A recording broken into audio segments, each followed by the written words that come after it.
Deus abençoa um divórcio? Um cristão pode divorciar-se?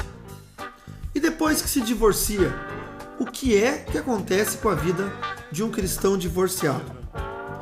Essa e outras questões você vai saber agora nesse programa. Então, vamos para a Bíblia?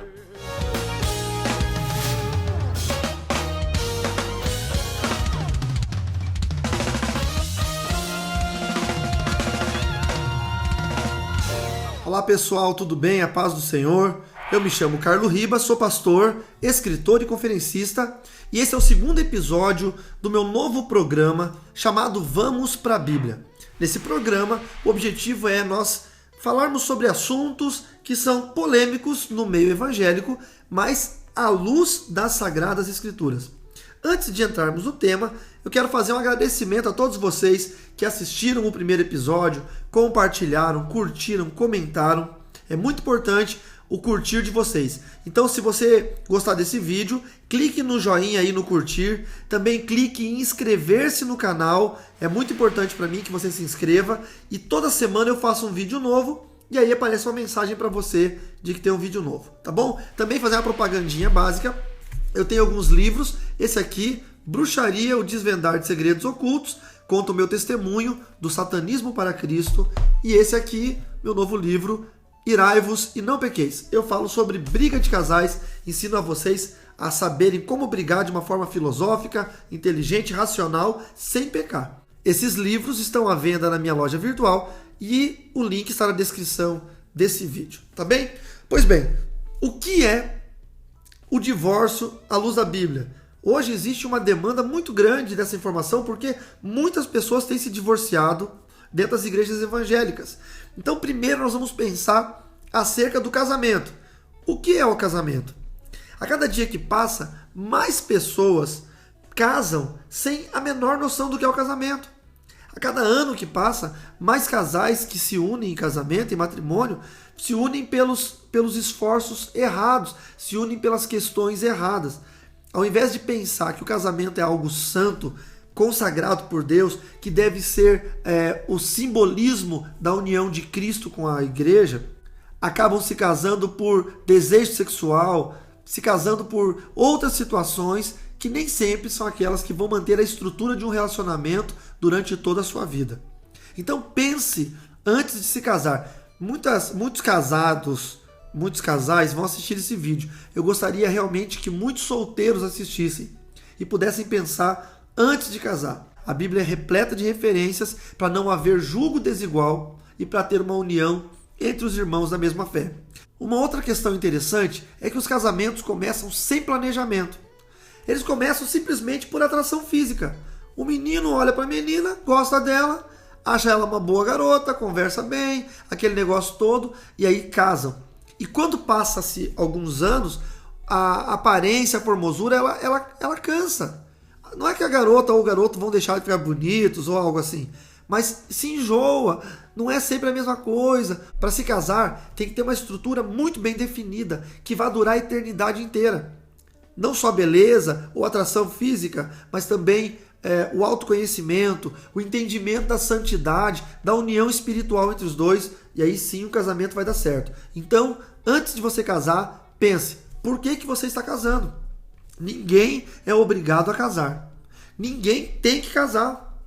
O casamento é uma opção para aquele que achou o par perfeito, para o homem que achou a mulher perfeita. É uma opção para a mulher que achou o homem perfeito. Então, se nós formos olhar hoje, quase que a totalidade dos divórcios acontecem porque as pessoas casam errado. Porque casaram sem um princípio.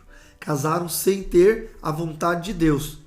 Aí, querem culpar o quê? O cônjuge, querem culpar a igreja, a sociedade, para poder se divorciar. Pense comigo, se você está assistindo esse vídeo e pensa em se divorciar, calcule aí se você não começou errado esse relacionamento, se você não começou um relacionamento pautado na emoção, ou quem sabe você casou simplesmente porque engravidou. E se engravidou, é porque já começou errado o namoro também. Então, tudo que começa errado, termina errado. É uma regra. Tudo que você planta, você colhe. Se hoje você está colhendo algo que você não quer, é porque provavelmente Você plantou algo no passado que não deveria. Então, o que Deus fala sobre o divórcio? Vamos para a Bíblia? Lá em Malaquias, no capítulo 2, no verso 16, diz assim: Malaquias 2,16: Eu odeio o divórcio, diz o Senhor, o Deus de Israel, e também odeio o homem que se cobre de violência como se cobre de roupas, diz o Senhor dos Exércitos. Por isso, tenham bom senso, não sejam infiéis. Eu acho que esse é o início para a nossa linha de raciocínio. Deus odeia o divórcio. E no final desse versículo 16 de Malaquias, ele dá uma dica. Ele fala: não sejam infiéis. Por quê? Porque é a infidelidade que gera o divórcio. Não só o adultério, a traição. A infidelidade no sentido pleno da palavra. A pessoa infiel, primeiro ele passa a ser infiel contra ele mesmo. Vou explicar. A pessoa começou um casamento pensando que ia ser de uma forma, acreditando em valores que seriam eternos. Quando passam-se os anos, ele percebe que ele já não pensa da mesma forma. Eu ouvi uma frase quando eu era mais novo que dizia que aos 20 nós somos incendiários e aos 40 nos tornamos bombeiros. Ou seja, tudo que nós colocamos fogo com 20 anos, nós apagamos com 40. E é verdade. Eu cheguei nos 40 e eu olho esses jovenzinhos de 20 e eu fico pensando, meu Deus, eu fazia as mesmas coisas que eles e hoje eu acho isso extremamente ridículo. É mais ou menos assim. A pessoa começa um casamento pensando que esses valores são valores eternos. Passam-se os anos e ele começa a perceber que tudo aquilo não era o que ele queria. E aí, pensa em descartar a pessoa, pensa em divorciar. Isso é uma visão do Velho Testamento. No Velho Testamento havia uma lei assim, quer ver? Lá em Deuteronômio, no capítulo 24, Deuteronômio, capítulo 24, lá no verso 1, olha o que diz. Se um homem casar-se com uma mulher e depois não a quiser mais, por encontrar nela algo que ele reprova, dará certidão de divórcio à mulher e a mandará embora. Se a pensou se essa lei fosse assim hoje? Ou seja, eu vou lá, caso com a minha esposa Francine, aí estou lá 1 mês, 2, 1 ano casado, descubro que ela não sabe fritar ovo. O que eu vou fazer?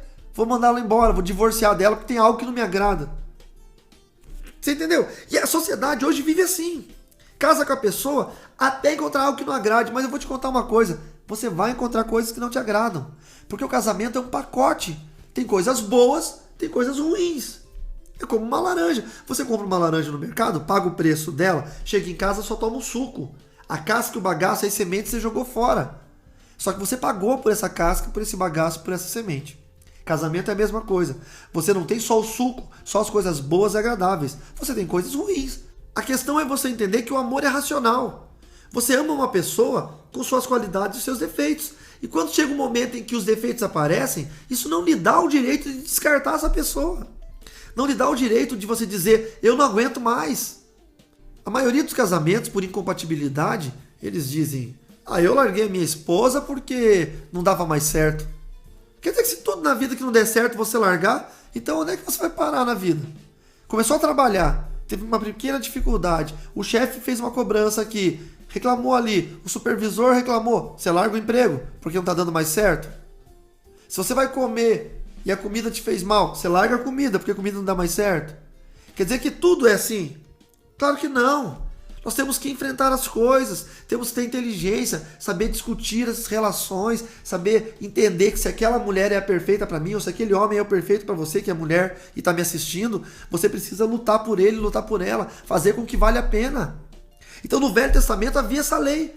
Se não estava bom, manda embora, dá divórcio. Mas nós não vivemos mais o período da lei, nós vivemos o período da graça, onde a vontade de Jesus é soberana sobre nossas vidas. Então, Deus pensa o que sobre o divórcio? Deus odeia o divórcio. E Deus nos dá uma dica, lá em Malaquias 2,16. Não sejam infiéis. Primeira dica é essa.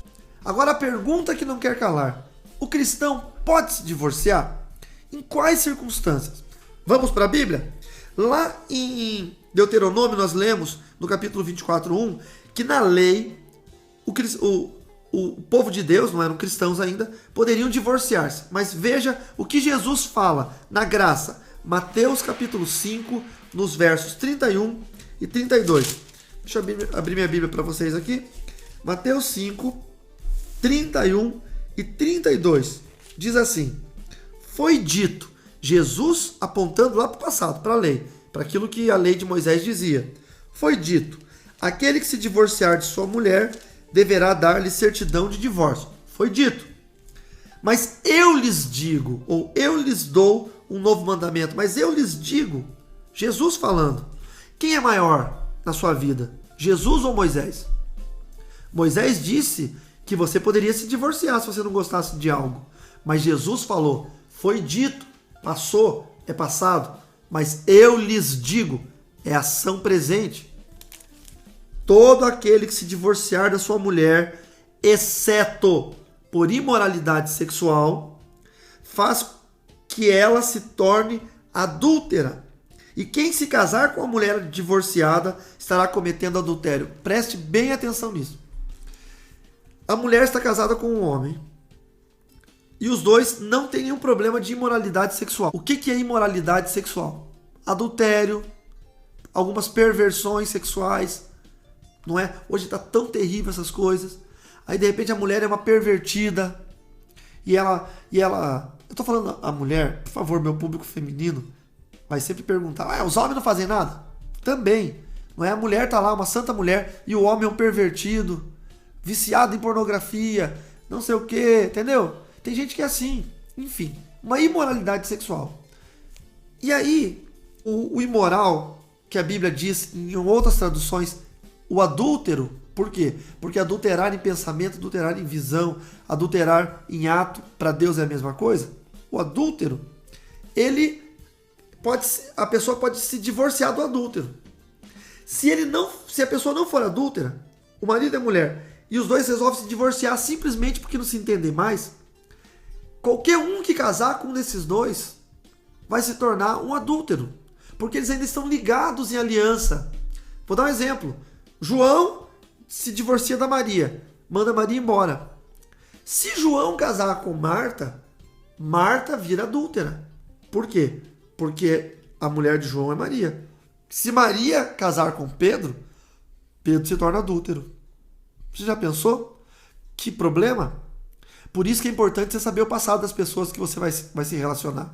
Então, qualquer um, aqui diz, só pode se divorciar se houver imoralidade sexual.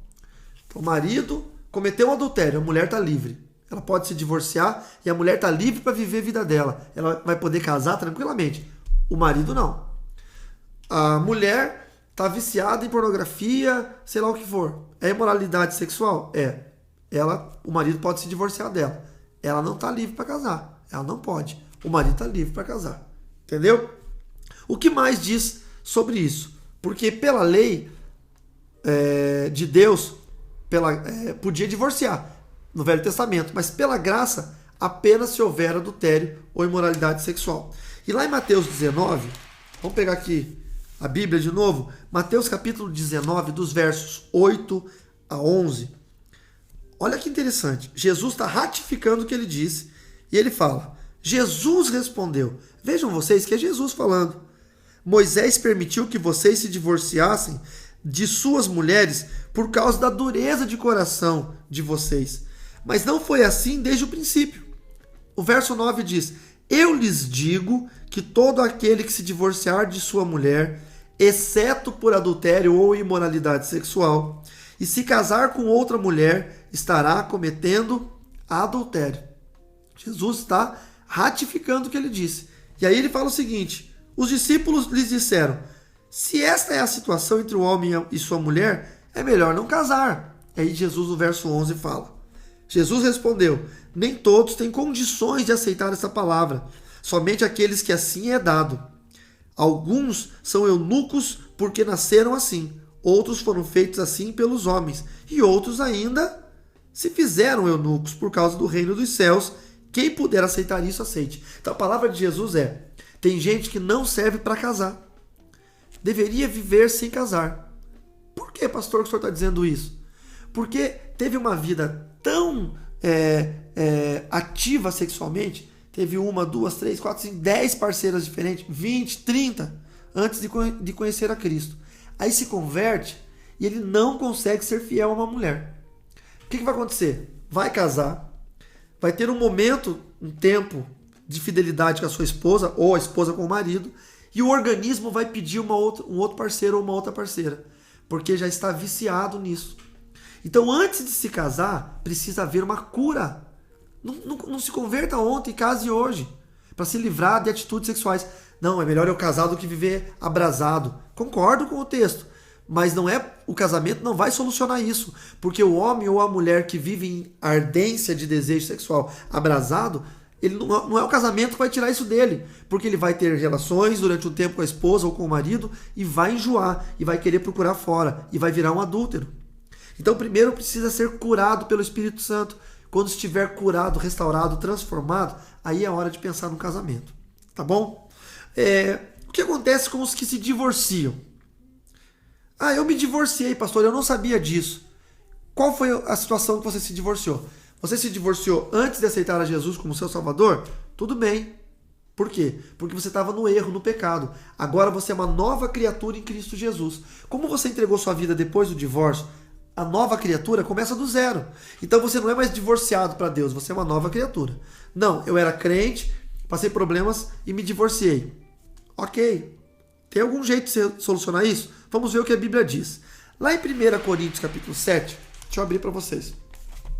1 Coríntios capítulo 7, o apóstolo Paulo, ele fala acerca do casamento.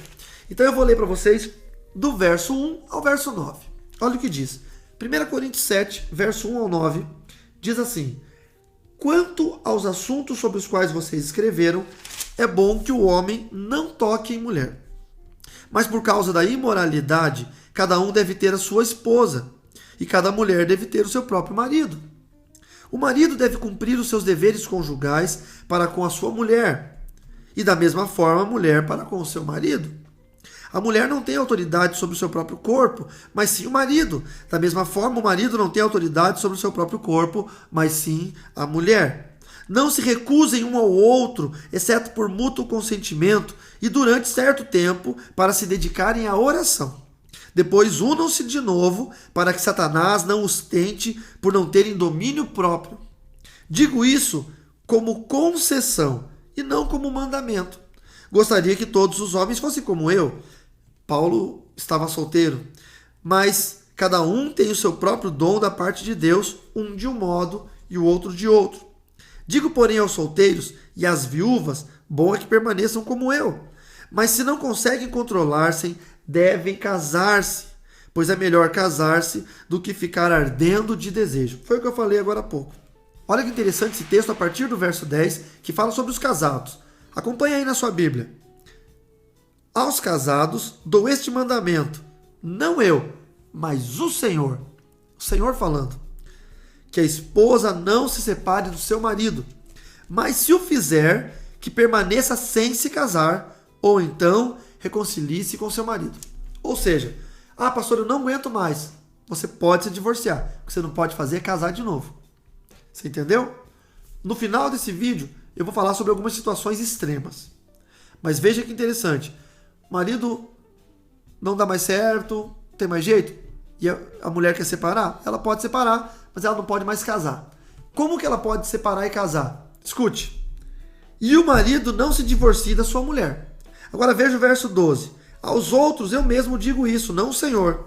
Se um irmão tem mulher descrente e ela se dispõe a viver com ele, não se divorcie dela. E se uma mulher tem marido descrente e ele se dispõe a viver com ela, não se divorcie dele. Pois o marido descrente é santificado por meio da mulher, e a mulher descrente é santificada por meio do marido. Se assim não fosse, seus filhos seriam impuros, agora são santos. Mas, todavia, se o descrente separar-se, que se separe. Em tais casos, o irmão ou a irmã não fica debaixo de servidão. Deus nos chamou para vivermos em paz. Olha que interessante. Você é crente, está casado com uma pessoa que é descrente. Aí o descrente quer ir embora.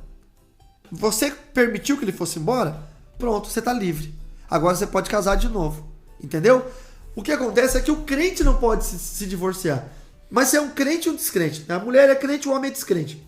E o homem resolve se separar e a mulher concorda, não, é melhor. Ela está livre para casar de novo. Interessante, não é?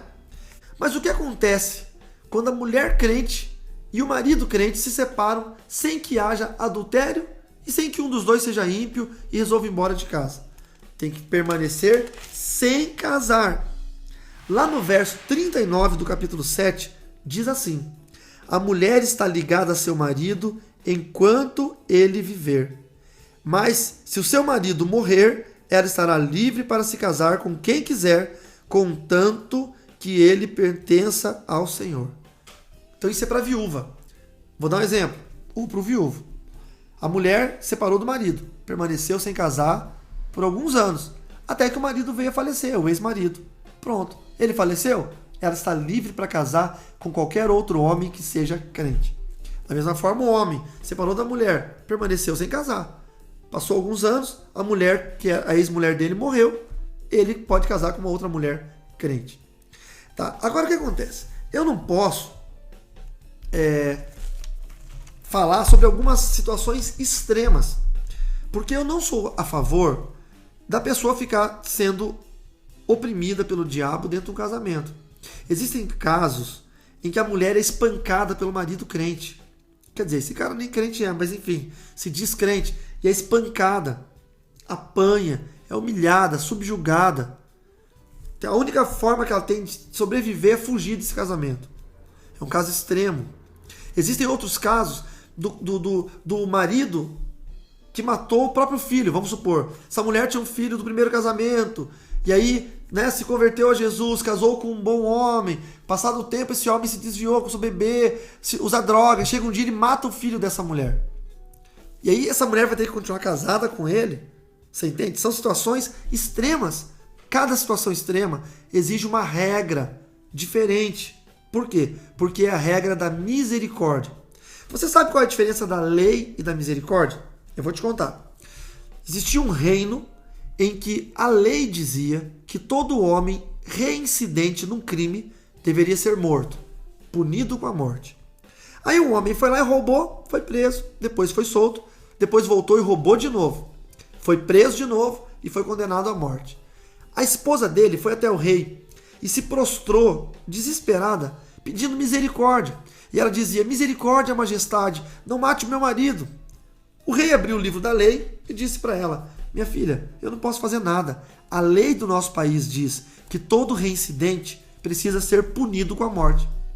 Ela olhou para o rei e disse: majestade, eu conheço a lei, mas eu não vim pedir justiça, eu vim pedir misericórdia.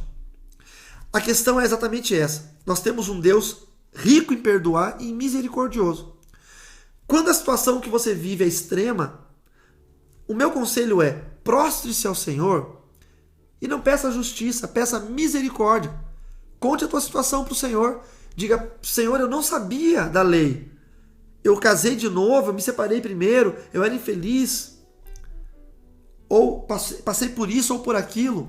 Porque você que está assistindo o vídeo provavelmente é um divorciado que casou de novo e deve estar agora preocupado se perdeu a salvação ou não. Eu posso te dizer que você não vai perder a sua salvação, porque isso não vai indicar a sua salvação. Não é um pecado para tirar a sua salvação. Mas pode acontecer alguns atrasos na sua vida espiritual. Perda de bênçãos, dificuldades espirituais, portas fechadas que deveriam estar abertas para você. Então, ore ao Senhor pedindo a misericórdia. Diga: meu Deus, eu quero ter a tua misericórdia. Você que está casado, pensando em divorciar, não divorcie. Se é só por complicações, brigas, problemas, pense 2 vezes. Procure ajuda. Compre esse livro aqui, ó. Irai-vos e não pequeis. Vai te ajudar muito no seu relacionamento. Tenho certeza que sim, como ajudou milhares de relacionamentos de pessoas que leram esses meus livros. Fale com seu pastor, se aconselhe, procure terapia. Dê uma nova chance ao amor. Faça o amor viver. Porque as confusões, as brigas, elas vão entulhando coisas na sua vida e vai escondendo o amor que está lá embaixo, em algum lugar escondido, mas ele existe, eu tenho certeza que ele existe. Agora, se você é solteiro, antes de casar, faça cálculos, pense, É isso mesmo que eu quero? É essa pessoa mesmo? É essa mulher que eu quero para minha vida? O garoto pensando? É esse homem que eu quero? A garota pensando? Faça da melhor forma, da maneira mais correta, o plano, o propósito do seu casamento, para que Deus esteja nele até o fim. Case virgem, case debaixo de bênção, não ceda às tentações da carne, não case por carnalidade, por desejo físico, afetivo, emotivo, sexual. Não use isso, porque isso vai passar e vai sobrar só a realidade, uma pessoa na sua frente, cheia de defeitos, cheia de qualidades, mas os defeitos sempre vão te incomodar e são eles que vão querer te fazer divorciar. Então não case por nada que não seja real, não se apegue a nada que você possa perder daqui a alguns anos e você vai ter um casamento abençoado, tá bom? Resumindo, o cristão não pode divorciar, só tem divórcio em alguns casos. Se o cristão for casado com um ímpio e o ímpio quiser ir embora e o cristão aceitar, aí sim, o ímpio vai embora, há o divórcio e o cristão está livre para casar de novo. Ou se no caso dos dois, sejam dois cristãos, um adulterou, esse aqui traiu, então o que traiu pode ser agora divorciado. Você pode mandar embora o que traiu e você está livre para viver em paz diante de Deus. Ou se morreu, viuvez, tá bom? Ou ainda, se porventura os dois separaram, sem que houvesse a traição, sem que um dos dois fossem ímpios, separaram porque não se aguentavam mais, só há um jeito: se manter sem casar ou se reconciliar de novo. Se você separou e aí se casou com outra pessoa, você e a outra pessoa se tornam adúlteros. Muito cuidado com isso. Então, divorcie e fique sem casar. É tua opção divorciar? Seja responsável com essa opção. Fique sem casar. Se o teu ex-esposo ou tua ex-esposa faleceu lá na frente, alguns anos depois, aí você está livre para casar de novo, porque não tem mais aliança com ninguém nessa terra. Ou então, reconcilie-se com a pessoa de quem você se divorciou. Se o seu caso não se enquadra em nenhum desses casos, você se divorciou de qualquer jeito, mas você era ímpio, e depois disso você encontrou Jesus, você está livre. Por quê? Porque a Bíblia fala que em Cristo nós somos nova criatura. Então a lei do pecado não conta mais em nós, tá bom? Ou se você se divorciou sem ser nenhum desses casos, e você era crente, já era crente, e depois casou de novo, e agora, estou em condenação? Está em condenação. O que você tem que fazer? Orar por misericórdia. Ore por misericórdia. Senhor, tenha misericórdia da minha vida, da minha família, do meu casamento. Se ficou alguma maldição sobre a minha família, eu quero cancelar isso. Em nome de Jesus, quero te pedir perdão. Escute alguns casos. Teve uma mulher que era da macumba. E ela fez trabalhos de magia negra para enlaçar a mente de um homem casado. Esse homem divorciou da mulher, veio e casou com ela na macumba. Anos depois, os dois se converteram. E agora a vida deles é terrível. O casamento deles não funciona mais. O que fazer? Se ela assume que fez trabalho de magia negra para esse homem ser dela, para esse homem largar a esposa e ser dela. O que fazer no caso desse? Não é? Esse vai ser o próximo tema do programa Vamos para a Bíblia. Eu vou falar sobre maldições, feitiços e quebras de maldições. O que a Bíblia nos fala sobre o mal? O que a Bíblia nos relata sobre demônios e sobre feitiços, tá bom? Deixa eu orar com você que está precisando da misericórdia. Ore comigo. Pai, em nome do Senhor Jesus. Muitas pessoas estão assistindo esse meu vídeo, estão preocupadas agora porque viveram casamentos que não deram certo, casaram-se novamente. E eu creio, Senhor, no Senhor como um Deus misericordioso. Eu acredito, meu Deus, que o Senhor faz misericórdia e bondade em 1000 gerações daqueles que se aproximam de Ti e daqueles que Te amam. Por isso, Pai, se alguém está orando comigo nesse momento, se divorciou no passado e se casou novamente, e está sentindo agora que está com um peso de pecado, de culpa sobre a sua vida, meu Deus, eu peço que o Senhor tenha misericórdia dessa vida, dessa família. Não permita que isso seja uma porta aberta para que maldições entrem nesse casamento. Não permita que isso traga problemas, Pai.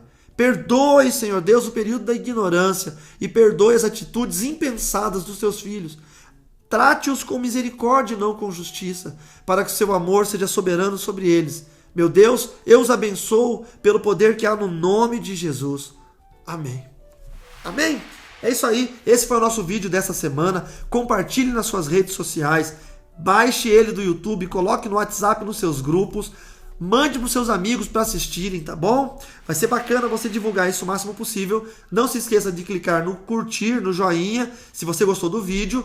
Não se esqueça também de você se inscrever no canal, porque toda semana, quando um vídeo novo for colocado no ar, você vai ser avisado. É muito importante que você faça isso. Tá? Acesse meu site, aqui embaixo estão as minhas redes sociais, Facebook, WhatsApp, Periscope, Instagram, meu site oficial e a minha loja virtual também, para você comprar os meus DVDs, os meus livros, minhas apostilas, meus e-books.